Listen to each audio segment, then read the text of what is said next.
Just before we go, I want to go to you with this debt ceiling. Now, we in Australia, rightly or wrongly, have abolished the government's debt ceiling. I mean, I know you haven't. Just for our viewers' benefit, outstanding US government debt in 2011 was US 10.1 trillion, 2011. It was just under 12 trillion in 2013. Today it's at more than 31 trillion.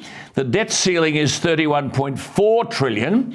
America is about to reach that. So, Peggy, what happens then? I mean, does America stop writing the checks?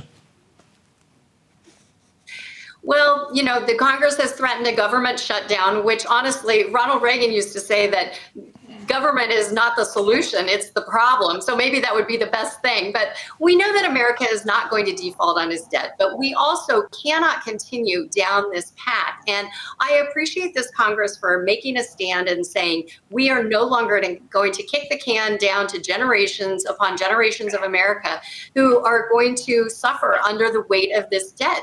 Joe Biden has increased the debt exponentially. He's trying to blame Trump, who obviously accrued a lot of debt during COVID, but we were coming out of that. We didn't need this reckless runaway government spending, which is causing the very inflation that's harming the American people. Just interrupting you there, Peggy. Just interrupting you there.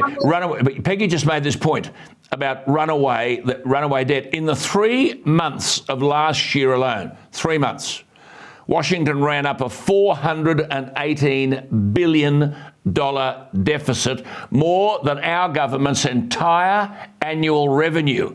And they say the shortfall this year is expected to be a little below 1 trillion and forecast to increase to 2.5 trillion or 6% of GDP.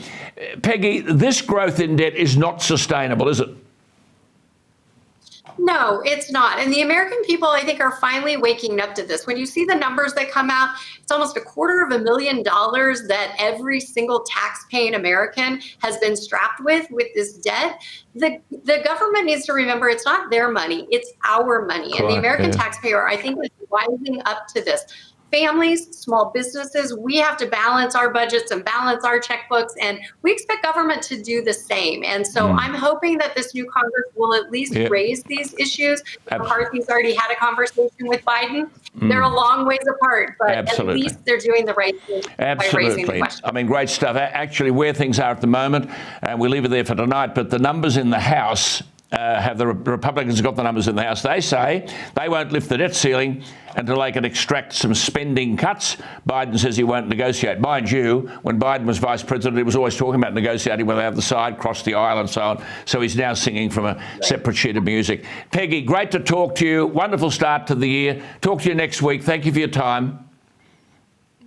Thank you, Alan. There she is, Peggy Grande, and of course she was executive assistant to the great American President Ronald Reagan.